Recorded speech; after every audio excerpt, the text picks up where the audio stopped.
Okay, hey, good morning, everybody. It is Monday morning, March 2nd, and welcome to Grounded with John Tester and Maritza Giorgio. We did a quick show with former Pentagon reporter Kevin Barron yesterday, but I heard back yesterday, Senator, from Thomas Countryman in the afternoon, and I knew that we had to re-rack and do another show on Iran. Well, look, Iran is a big deal. It's liable to get a bigger deal before it's over with. So I think it bears some more conversation and some more points of view, and we're really happy that Tom Countryman, who, by the way, and I've already said this, has the best name in the business. I mean, how could you be against a guy whose last name is Countryman? That's good. Yeah. So welcome, Tom. I'll do your quick bio here. We're hearing a lot about nuclear weapons, right, related to starting this war in Iran. If anyone knows this subject matter, it's Tom. He was I'm gonna just run through this because I can't there's too much, Keep but it I can't short. skip it. So I, okay, I think the Assistant Secretary of State for International Security and Nonproliferation. Uh from 1994 to 97, he was a special advisor to the United States ambassador to the United Nations Madeleine Albright on Middle East affairs and was the U.S. liaison to the United Nations Special Commission. He's fluent in Serbo-Croatian, Arabic, Italian, Greek, and German. And he lost his job. He was relieved of his duties on January 27th, 2017, while you were on your way to an arms control conference, Tom. And since then, you're the chair of the Washington-based Arms Control Association. Did I get it right? Yeah, well, let's Okay. say yes. we both know what it's like to lose our jobs too, Tom. So don't feel alone in this. All right. Mhm. That wasn't the part that bothered me. Okay. Whoa, wait, what was the part that bothered you? Is everything else that the first Trump administration did. Uh, Oh, yeah. well, Yeah. And uh, I used to give them credit that the one good thing about Trump in his first term is that he hadn't started any wars. And now that's out the window. Yeah, good point.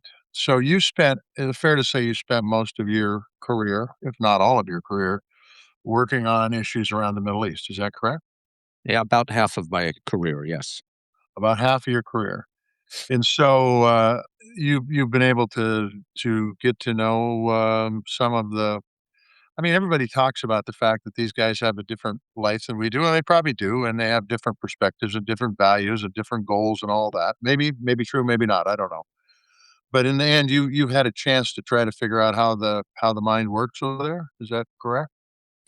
Yeah, and look, the Middle East is as diverse as the United States. Yeah, it's very hard to make generalizations. You can speak about Right. leaders, you can speak about governments. You get into very slippery ground if you start saying that all Israelis are like this or all Iranians are like that. Right. Right. Yeah, good point. So, and I don't know if you want to start or not, Maritza. I'll just shoot some stuff off the top of my head. Okay, so Well, we saw I just we just go saw the ahead. United we just saw the United States about 2.5 days ago um, start bombing Iran because of resurgence of nuclear weapons that we were told up until that time were obliterated. By the way, what's your view on the cause of was it? I mean, are they rebuilding their nuclear stockpile? Were we at a point where we either had to shoot or be shot at? Where were we in this whole process from what you know? Well, short answer is no, there was no imminent threat. Let me throw out a few points about the entire operation that we can dig into, and then I'll come back to that specific question. First, this war of choice by Trump is illegal under the U.S. Constitution, under the War Powers Act, and under international law. Second, it is unjustified. The excuses that the administration put forward for this war are simply false. Uh, Third, it is unpopular with the American people. Fourth, it's unwise because it runs the risk of spreading to a much bigger regional war. And nobody in the White House seemed to ask the basic question you ask before you start a war, which is how will we finish it? But specifically on your question, the allegations by the noted real estate expert Steve Witkoff that Iran was days away from building a nuclear weapon, simply false. Iran does possess 400 kilograms of enriched uranium, which, with additional processing time, they could turn into enough material for a couple of bombs. However, they are not processing it at the moment. The facilities they have to process it were largely destroyed by U.S. bombing last year. And having enough uranium for a bomb is not the same thing as having a bomb. The other claim that Iran was building missiles that could reach the United States imminently is also false. Iran does not have any missile with a range longer than 2,000 kilometers. Iran is 12,000 kilometers away from the US. They don't have the capability to attack our homeland. So that claim also was simply false. There's no indication that they are actively working on enrichment of uranium at this point, as the administration has claimed.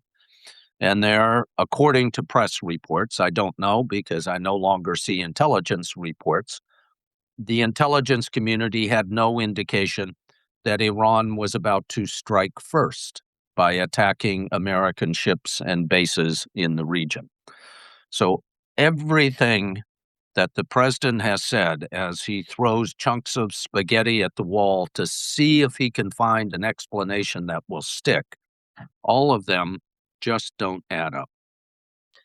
So let me just ask you then, what do you think the timing is about, Tom? Why now? Well, the precise timing, I don't know. Who can get inside the labyrinth that is that man's mind?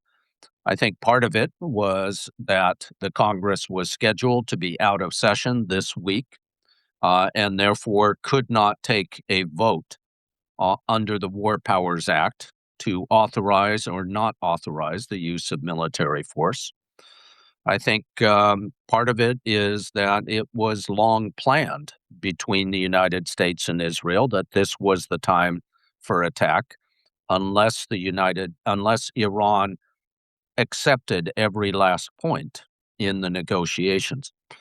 But what is especially aggravating about the attack is that negotiations were still going on Friday. And the Omani officials who had been mediating that negotiation came to Washington and said, look, we've made all these points of progress. Here are potential solutions. And just hours later, according to his own schedule, the attack was launched. I mean, another point we should talk about is the future of diplomacy. This is now the third time that Trump has interrupted negotiations in order to go straight to military action. You have to ask the question, why would any country bother to negotiate with the United States in the future if this is now the American pattern of diplomacy? It's a fair point. That's a very fair point. So, you're right. Figuring out what's going on in President Trump's mind as to why he did what he did is hard to do. Um, but if you take him at his word, and he said that it's because of the nuclear threat or the threat of missiles, especially missiles that might not be able to hit here but could hit Europe. It's also interesting to note that none of our European allies are joining us in this battle. So obviously, they didn't feel that the threat of missiles were a big enough deal to put their treasury or people at risk. Um, so I don't want to cut to the end really quick, but I got to. How does this end? Because the truth is, you talked about this could be turn into a bigger conflict very easily. And how I mean how we haven't had real good success in the Middle East, starting stuff and wrapping it up in a way that's been nice and tidy. How do you see this ending? I will mention before you start, Tom, that Defense Secretary Pete Hegseth is saying that this will not be an endless war. So that's new this morning. So we'll just put that in here. We'll just drop Well, that in here before you then say. then the next question is with this is that if they pull out, it could be worse than what it was as far as Right. having a very dictatorial government that suppresses its people in Sure. Iran. Well, there's a lot of points there I could comment on. I'll skip over commenting on the expertise of Pete Hegseth. The uh, From the Iranian point of view, one of the things the president has said is that this is an opportunity for the Iranian people to rise up and rid themselves of this regime. Now, this ignores the fact that the Iranian people are not armed, that there are more than 1 million security people loyal to the regime who just proved their ability to contain protest on the streets of Iran. There is no clear leader who would be different from Ayatollah Khamenei. So the idea that the US can call for regime change following a bombing campaign is fanciful. It just won't work.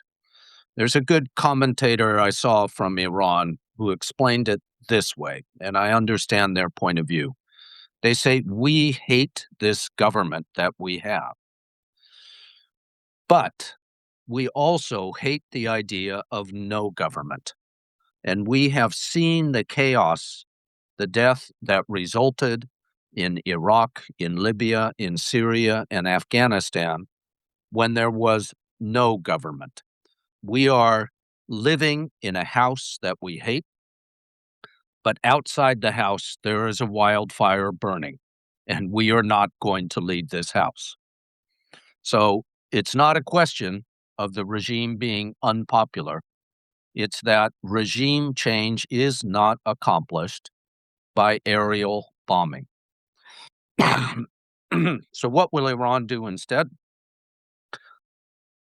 The Iranian regime has long understood that it is susceptible to decapitation, that the Israelis have enough intelligence and enough precision weapons to take out a lot of Iran's leaders, as they did last June. And so they have their succession plans in place in every political and military position.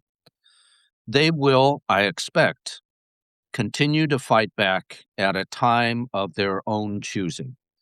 It does not, I do not expect that they would launch all their missiles at once at Iran or at Israel or at US targets in the Middle East, but they will choose the pace. Pardon me. They will choose the pace and the targets, and they may continue for a very long time, and they may continue even after the U.S. gets tired of the exercise and withdraws half of the U.S. Navy that has been deployed to the region. So I don't expect it to end easily from the Iranian side. From the U.S. side, it's as difficult to predict when Trump gets distracted as it is to predict when he gets instigated into action.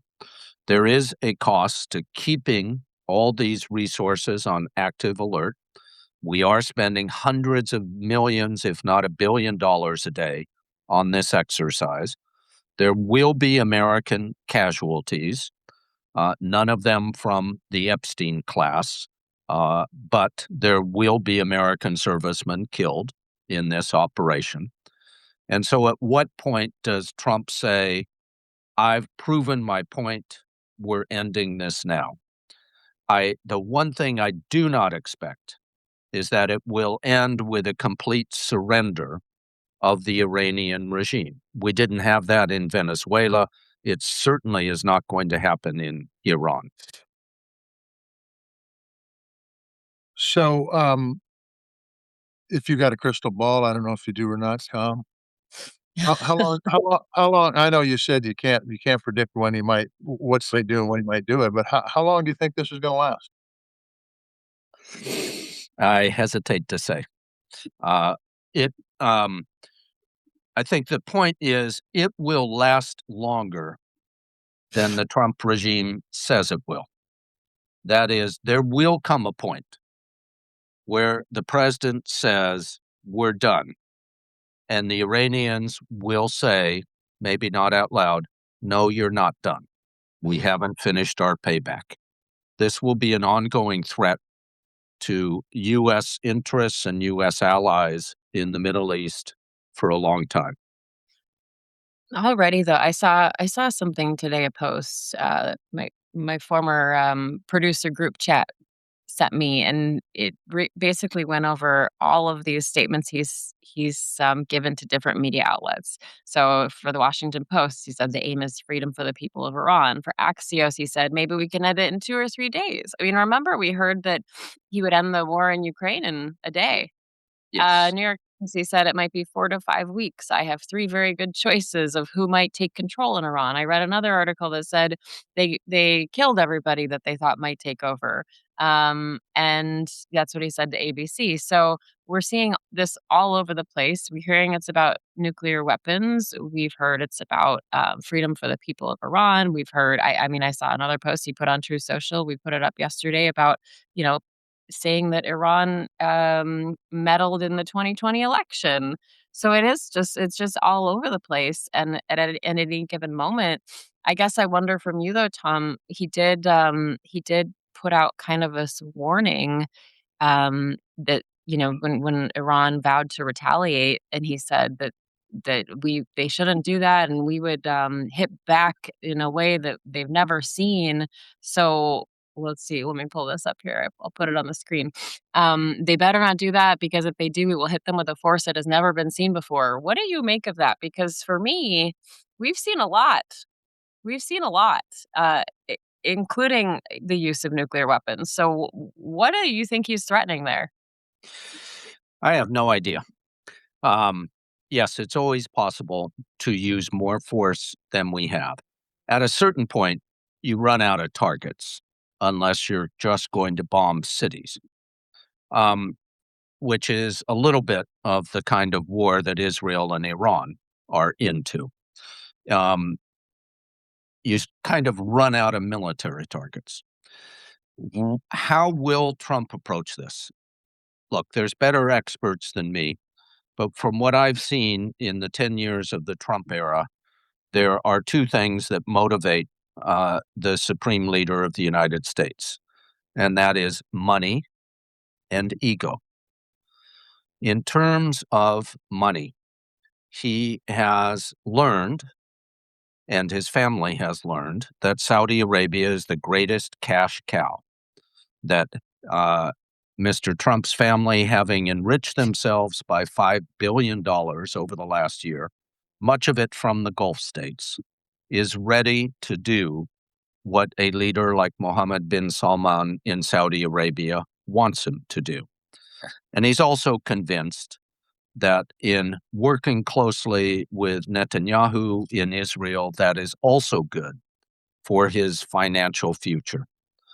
And then there's the ego side of it as well, that if he doesn't have his Peace Prize, if he is not respected by world leaders, if he doesn't get an immediate yes, sir, from the Iranians for the terms he demands, his ego requires him to strike back. Note that Trump is quick to threaten military force against countries that don't have nuclear weapons. He's not made that threat to Iran, to North Korea. He's not made that threat to Russia or China. And it is not only the Iranian regime, but other countries around the world are going to draw the conclusion that North Korea has already drawn. The only way to be safe from American aggression is to have our own nuclear weapons. I'm concerned because that was my job in the government, and it's my focus today at the Arms Control Association, that in the long run, this will cause more nations to begin nuclear weapons programs, which can only destabilize the entire world. You're right. I don't want to switch topics too much, but I've got to. So, what impact does do our actions in Iran have on uh, the Russia Ukraine war and China Taiwan? Well, not very much directly. I mean, to take first Russia, Ukraine. Uh, Iran's supply of the Shahed drone has been a potent weapon for Russia in its aggression against Ukraine. And in fact, I saw one report this morning that the Shahed drone is doing more damage in Israel than the ballistic missiles that Iran is firing. Um, that doesn't matter so much today for Russia because Iran assisted Russia to build a production facility in Russia for these drones. So it's not going to affect Russia's arsenal of drones to use against Ukraine. Um, nor is Russia in a position to do anything to help Iran at this point. Sorry.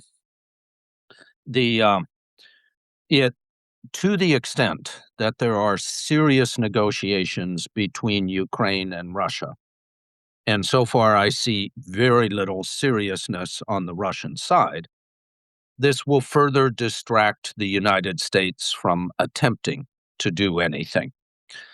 So, uh, China and Taiwan. Iran would love to see China with its powerful military able to assist Iran. But that's not the kind of military that China has. China has a strong military built to resist any aggression against China, which they see as coming from the United States. China does not have the force projection capability that the United States has built up over the last 80 years. It can't go in and help the Iranians in any meaningful way. What should concern us is the loss of legitimacy of the United States. If a country can attack another country simply because of the leader's ego, his desire for distraction from scandal, without any imminent threat from the attacked country, then what is the meaning of the United Nations Charter or international law? I would hope that countries that have correctly condemned Russia's imperialist aggression in Ukraine would speak out about this U.S. attack as well. But it does not help any moral or legal or political argument that we want to make about China and Russia aggression. In fact, by claiming all of the Western Hemisphere as the U.S. sphere of influence, Trump already is essentially giving China and Russia a free hand to do whatever they want to do in their neighborhood. When we talked, I think I interviewed you right after the war in Ukraine started, Tom, and, I remember, you told me at that point because there were a lot of concerns about, nuclear weapons there, and you told me that you thought, it's widely considered that the biggest threat we have regarding the use of nuclear weapons is over Taiwan. Am I remembering that correctly, and does that still stand? Yes and no. You Okay. are remembering it correctly. Does it still stand? There was a point in late 2022 when it was clear that Russia was contemplating using non strategic, that is, quote, smaller nuclear weapons for a demonstration effect in Ukraine. And that was a serious threat. It would have been a stupid thing to do in the military and political sense. And in the end, they did not do it. That risk still remains. I'm also concerned about the possibility of India and Pakistan going to another conflict. Although their last conflict, both governments actually showed some responsibility in containing their nuclear rhetoric, but I still worry about that. I do think still that the possibility of a conventional conflict, if China launches military force against Taiwan, Taiwan resists, the US and perhaps others assist Taiwan, that if one side or the other fears defeat, it will cross the line into the use of nuclear weapons in that conflict. That's a very real scenario that we should be worried about. We have a few comments. You have something you wanna say, Senator, before I No, no, no, go ahead. I mean, that's a bad scenario. Yeah. Like, that's a 'cause, if nuclear weapons ever become normalized, we got a huge problem, for survival of the planet, quite frankly. Yeah, so I wanna just say, we have Mary Mo on our chat, and she says that her son is on the Abraham Lincoln, and she wishes she knew what he's risking his life for. And Mary, like, I was thinking Hmm. about mothers like you yesterday and families, in that same situation, along with families in Iran who are, watching children get blown up in an attack on a school. So there's a lot of fear right now over that, and I just want to say thank you to your son for his service. But also, we have Sam on here saying that we need to expect attacks on the homeland, on the U.S. homeland, and if we kill Iranian school children, there's no reason to think that we're immune from retaliation. What do you both think of that? Um, on the one hand, Iran has immediate capabilities to attack US bases and US friends in the Middle East. And therefore, it is far more likely than launching an attack on the homeland. On the other hand, the Iranian Revolutionary Guard, through their intelligence service, has a record of organizing terrorist attacks in other countries. In Argentina, back in the 1990s, and very recently, a couple of incidents in Australia that caused the Australian government to expel a number of Iranians. And that also caused the Australian government to be one of the very few countries that has supported this latest US action.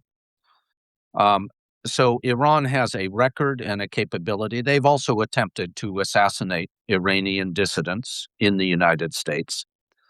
You cannot rule out the possibility of Iran, either directly or through a proxy, undertaking some kind of terrorist action in the United States. But the greater threat is certainly to United States interests, civilians, and service people outside the United States in the Middle East. Yep. So, there is, there's very little doubt that, there's that capacity. They've been doing it. I mean, they've been doing it since they were attacked, and as you pointed out, one of the things that and I'd love to get your perspective on this, one of the things that our guest yesterday, Kevin Barron, said is that typically in wars like this, you have the Secretary of Defense and you have the Chairman of the Joint Chiefs standing up at a map and talking about what they hit, why they hit, what was strategic about these particular things. Interestingly enough, watching CNN yesterday, I watched, 2 people who aren't in the government anymore do exactly the same thing. But why do you think that the Secretary of Defense and the Chairman of the Joint Chiefs aren't updating the people? Because every other war that I can remember that we've been in, um, those 2 folks have been updating the people on what's been going on, why they've been hitting targets they've been hitting, success rates, all that stuff. And I haven't seen one news conference. I've seen some things put out by the president, but I haven't seen anything by the military experts in this country. supposed military experts, about why things happened the way they happened and why targets were hit and success rate and all that stuff. What's your view on that? Well, I'm trying to remember exactly what Yogi Berra said. It was something along the lines of, "If you don't know where you're going, you don't know how close you are." And that's very much what's happening here. The president has not defined a single achievable goal, and has given, as Maritza noted, several different rationales, several different excuses for the action, and has given no indication of how this finishes or what would be an acceptable outcome for the US. So if you have no idea why you're doing it, what the point of doing it is, and how to finish it, it's very difficult to give a progress report. I truly think that's the essential problem. General Kane, the chairman of the Joint Chiefs, is capable of giving such a progress report. Secretary of Defense Hegseth is not. So we'll see if they come up with something. I will say that I think we've been in competition because they did have a news conference this morning, Pete Hegseth and General Kane. Oh, So, they did, eh? I they missed. did, but that's when so Hegseth said that Trump is finishing war with Iran, and he said that this is, like, as I said, this is not an endless war, and declared that we fight to win. Did But they, yeah, what does winning look like in this? What does you winning know, look like to them? Maritza, a question for you because I didn't see the press conference. Did they talk I about the didn't target? either. Oh, We've been on here. it's been going on while we've been going on. I got it. I got it. Mm. But maybe one of our viewers has seen it. I'm just reading kind of the headlines, but, Now, um, they said that Pete Hegseth says that the mission is laser focused, and it will not be endless. Laser focused to, take down a school. Laser focused. well, yes, as we found out yesterday, they took that collateral damage stuff off the books here earlier this year. So So, Tom, is what there anything? Oh, go ahead, Senator. no, I was just gonna say, what keeps you up at night right now? I mean, not that there isn't plenty to keep you up at night before we went into Iran, but what keeps you up at night right now? What what do you see coming down the pipe that worries you?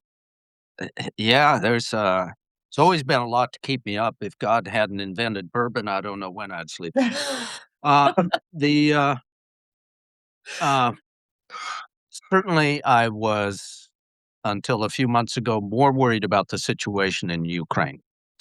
That if Russia, with the support of Trump, were to achieve its military objectives in Ukraine, we would be one step closer, not just to the end of the NATO alliance, but to actual conflict in Europe between NATO and Russia.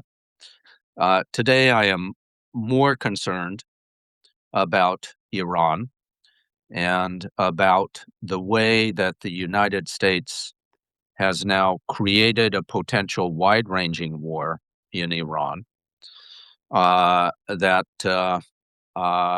will give incentives for countries such as Iran, Saudi Arabia, Turkey, South Korea, Japan to pursue nuclear weapons programs, which would be contrary to any hope for stability.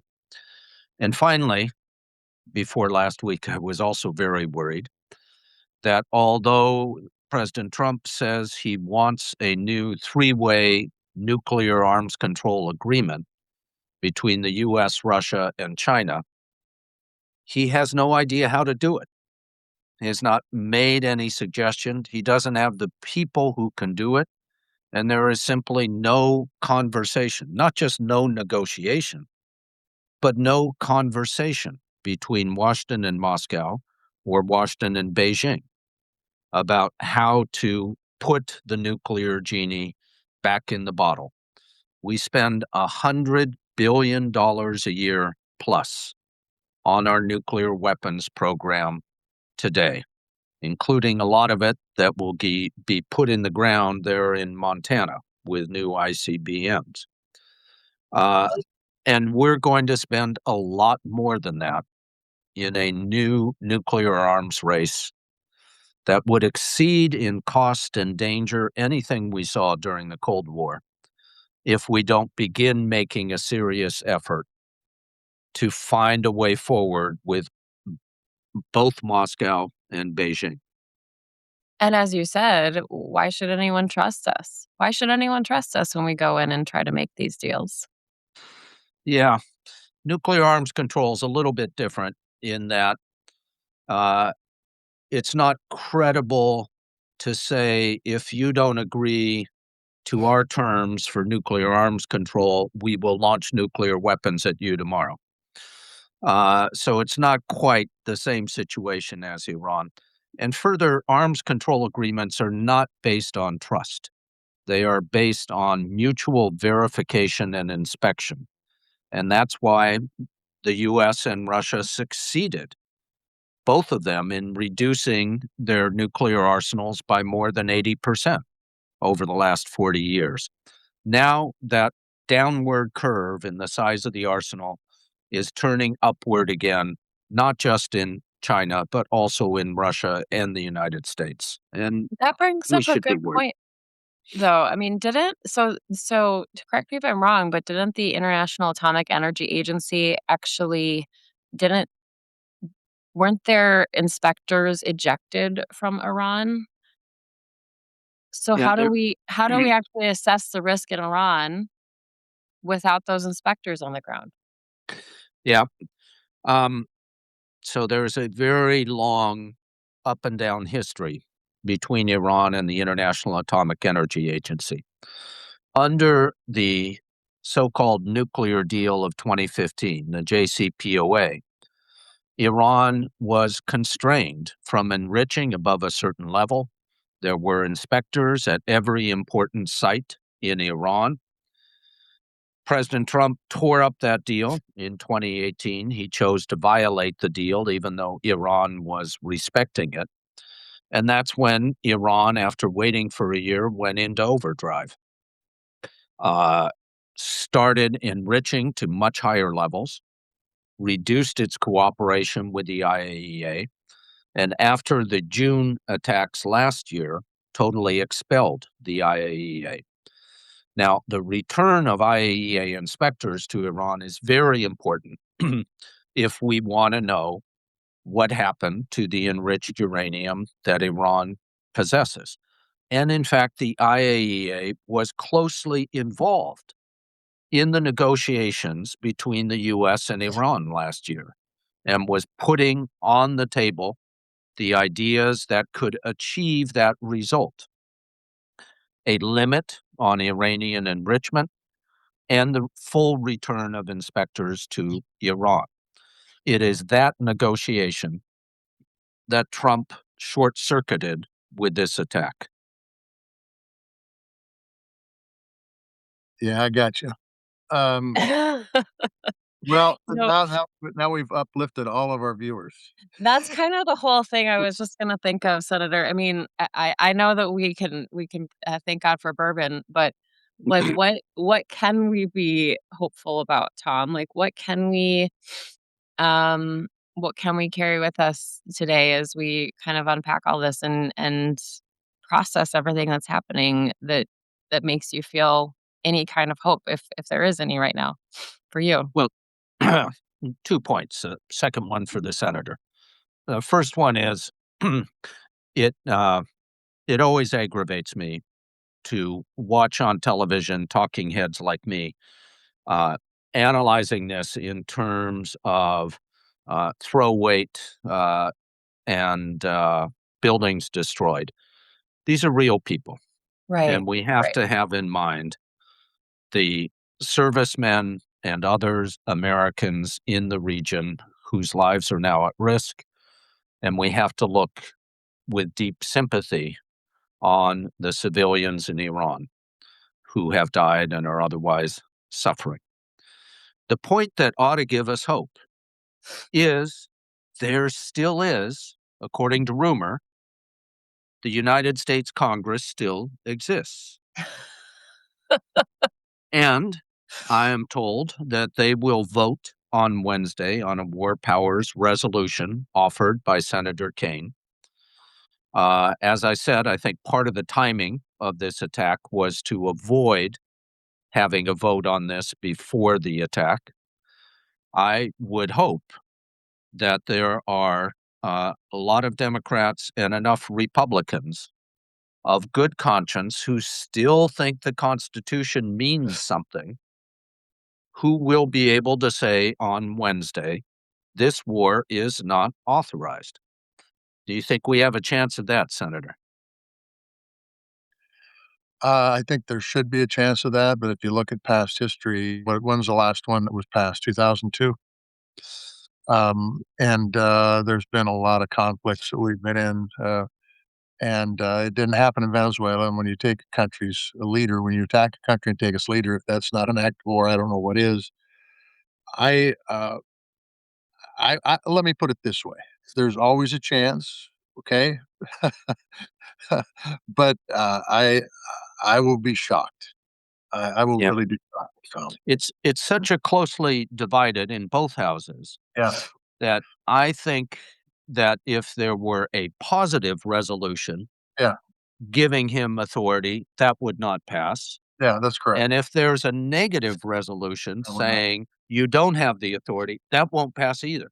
No, that's correct. That's my guess, but No, I that's 100% the way I see it. In fact, that is 100% the way it will okay, turn out too, by the way, not 100%, 99.9, how's okay, that?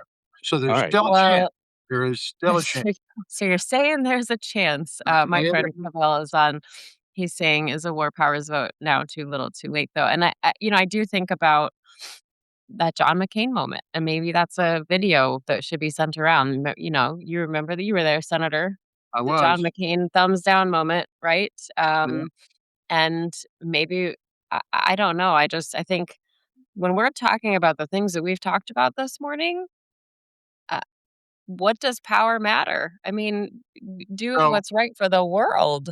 but the challenge is, Maritza, is, and I don't think you'd disagree, Tom, is that for the last over a year now, we have seen Congress be, AWOL.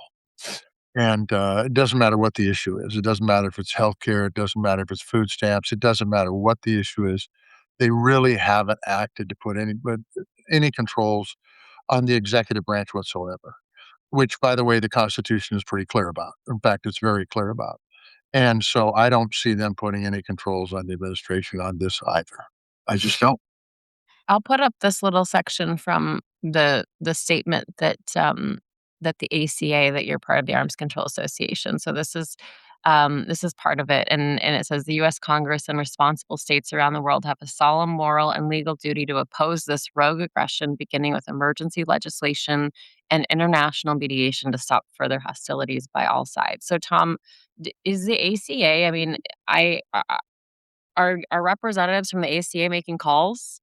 Are you trying to have meetings to persuade members of Congress to step in here and show them what's at stake? Yeah. What we try to do, we're not a huge organization. We don't have tens of thousands of members across the country, but I hope that we have a voice. I think as with more than 50 years experience in this field, the Arms Control Association has credibility about what makes sense and what doesn't make sense when it comes to national security and nuclear weapons specifically. And we've been involved in consulting with members of the administration in trying to advise them this is what Iran can and can't do. This is what is realistic and effective in limiting Iran's program. And I think we have one of the very best experts in that field. What we try to do when we make a statement like this is to encourage our members and anyone else who reads the statement to get involved. Call your representative, call your senator, send an email to them saying that whether or not you like Iran, this is the wrong way to approach war. And it is in particular wrong to have one person decide alone that the US is going to war. So I hope some of our members and many other members of NGOs and anybody who's awake and watching television will pick up the phone today and talk to their representatives. Well, it's too early to get to the bourbon, Tom. Too early. Yeah, I know. What? Who are you to say? I mean, Yeah. you can Well, do what you want. I you mean, how know, do you know what I got here? I guess it's 5 o'clock somewhere. Hey, Maritza knows what I've got here. That's the Mhm. problem. I do know what he has in there. Yeah, and I what who are you to speak, Senator? I don't That's think you true. can say a thing. I don't think you can I'll say a thing. tell that. Hey, Is there anything we're missing, Tom? Is there anything we're missing here in this conversation that you think is critical? I hope we're not missing hope because I can sure picture a lot of worst case scenarios. Uh, but I think if there is a public reaction and a congressional reaction, this does not have to be as awful as it has started out. amen, brother. All right, Tom Countryman. I just thank you so much for your time. I always enjoy our conversations, even though they scare the shit out of me. But thank you, thank you so much, and we just appreciate your expertise on this. It's so critical in our understanding. So, Appreciate the It- time, Tom. Thank you very Thank you, much. Maritza. Thank you, Senator. I enjoyed it, and let's get going. All right. all right, let's get going. All right, Senator. Whew, A lot of stuff. I So feel like you need some bourbon. here's the challenge as I see it. Okay. So Okay, we've got four main enemies to the United States in the country. The places that would just soon see us go away: Russia, China, North Korea, and Iran. The president went into Iran. I don't think it was well thought out. I don't think the exit policy is there. But man, it's going to be really tough for Congress to say, you know what, we're not gonna support this effort because Iran has been a state bad actor. Yeah, of terrorism, a bad actor, and the toothpaste is out of the tube. The attack has already been made, and I'm sure this was part of the calculus the administration made. But in the end, they better damn well have a way to close this thing out. Otherwise, it's going to be a real mess. And not unlike Venezuela, but a lot bigger mess than Venezuela. And if they don't have a way to close this out, if they don't have a way to end this war in a way that is beneficial for the Iranian people. And by the way, all the things that have been said yesterday and today are absolutely true. They don't have weapons. They don't have a leader. I saw 60 Minutes last night. They had the son of a guy who hadn't been in the country for 47 years says, I'm going to be there and I'm for going to fix sure. it. Yeah. It's going to be, it's not going to be easy at all. And the fact is that if you don't think about how you're going to get out of a conflict before you get into it, it's gonna be a mess, and I'm not sure the folks out there and by the way, I agree with him on General Kane, I think he is very capable, but the rest of the crew, I have my doubts very much.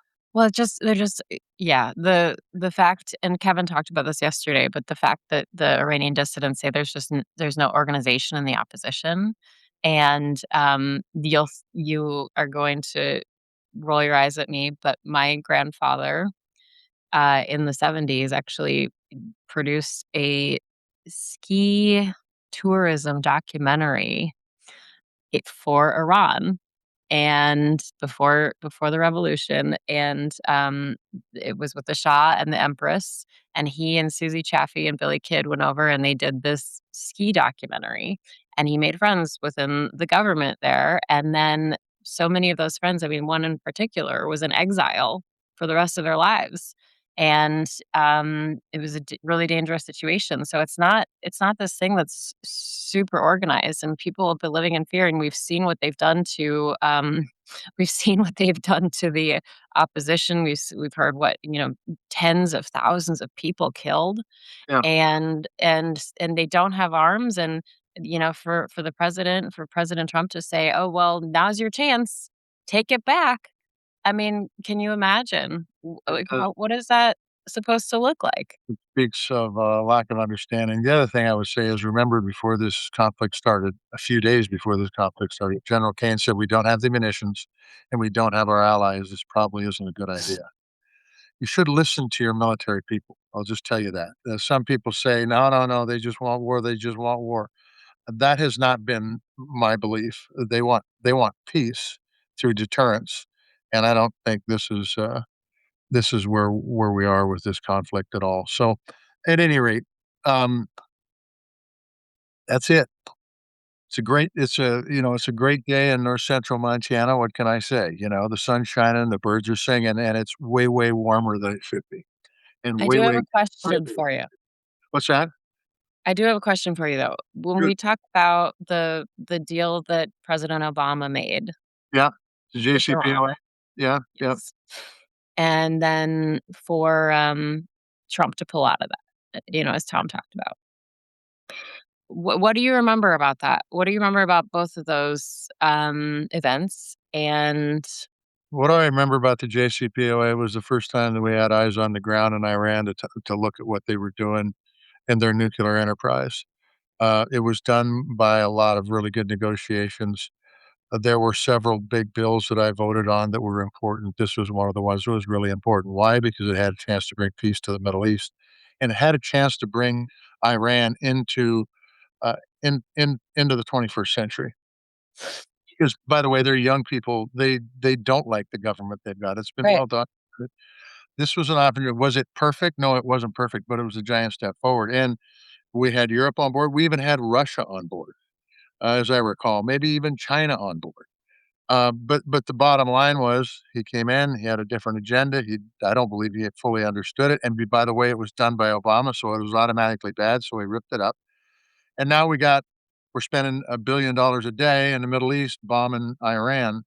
And for how long, I don't know. But for a conservative president, supposedly conservative president that's concerned about the debt, maybe an unnecessary expenditure of dollars. But this is the way it is. You got a lot of folks in the Senate right now that are cheering this on, just like they cheered on previous conflicts that the United States got into that haven't turned out very well by mine. It haven't added much stability to unstable areas. If this is different, then it's different, and it's for the good of the region. But but as I said before, if you don't have a way to resolve the conflict before you get in it, you're making a huge mistake. We have been here before, and it was pointed out by Countryman. It was pointed out by Kevin Barron yesterday, and so that's it. But the JCPOA was a negotiated document that put eyes on the ground in Iran to see what they were doing. And by the way, some people say, well, they only saw certain things. No, no, no, no. They saw it. They had it. It was laid out. It wasn't perfect, but it was a hell of a lot better than what we got right now. I'll tell you that. But since it was a democratic idea, and since this president just absolutely believes division is the way to power, this is what we're seeing. Rip up anything that Obama did, rip up anything that Biden did, whether it was good or not, whether it was the benefit of the people or not, and replace it basically with nothing, by the way, except in this case, military hardware and military lives. And I think what we haven't talked about, Senator, is that we are still, in the middle of a partial DHS government shutdown Yep. here. Yep. We still have the issue of Venezuela. What's going on there? Yep. We still have we talked about it with Tom, the ongoing negotiations between Ukraine and Russia. And also, how many people are kicked off their health insurance or lost all of their subsidies and they can't afford And groceries right now. that's right. And also what's going on with China and Taiwan. So, And uh, China and Taiwan. you can get stretched out to the point where, I mean, if you wanna know what business and government, how they're alike, you get stretched out in business, it tends to take away from your profitability. The same thing can happen, only it's not called profitability, it's called security in government. Well, let's stick to the hopeful. Let's stick to Tom's ending words on staying hopeful and Because Wednesday. the truth is, and you touched on it, I don't mean to beat this horse, but the truth is that affordability is still the number one issue in this country, and the president did not run on getting into wars, he ran on fixing affordability, and it hasn't been fixed. And whether it's in healthcare or whether it's in food or whether it's in housing, whatever it is, it doesn't matter. And people can't afford right now to be able to pay their bills. Many families in this country are up against it, and the president's fighting a war in Iran after he fought a war in Venezuela. That ain't America first. And neighbor John is on the chat saying also the Epstein files. But, I True, mean, do you true too. Yep. maybe he'll be up for that peace prize, that Nobel Peace Prize this year. Oh, he was already given one by the president, That's former right. winner That's of the election in Venezuela, so That's right, and that, other peace prize too, the one that they got, so okay, we are going to let you start your Monday. Thank you to everyone who has joined us. We see some friends on here. We just wanna say thank you for joining us. We wanna say thank you to Tom Countryman. Really, like, if if you need help with Disney, I'm your girl, but if you need advice and, oh, wait, are we gonna talk oh, sorry, let me finish my thought, and I'll get to your hat. finish You your need thought, if let's you need to revisit back. Go ahead. if you need to know anything about, nuclear arms and the history of the Middle East, I mean, Tom is the guy to talk to. He's just brilliant. We thank him. Okay, what does your hat say? Organic pack. That's it. Like I said, it came in the bag, I don't know when I got it, but it's cool, I didn't even know they had a pack, so, hey. Well, my son really wants me to get you one of those goofy hats or, like, with the long ears and For have the you wear goofy that. hat, yeah, no, I look goofy enough, I don't need a hat to confirm, okay? Mary wants to know what the bat in the corner is for, Senator. Uh, it's, it's what I use to hit baseballs with, okay? Alright? That's right. That's right. Alright, thank you to everyone for joining us. Thank you to Pearl Jam for letting us use their music. Thank you to Tom Countryman.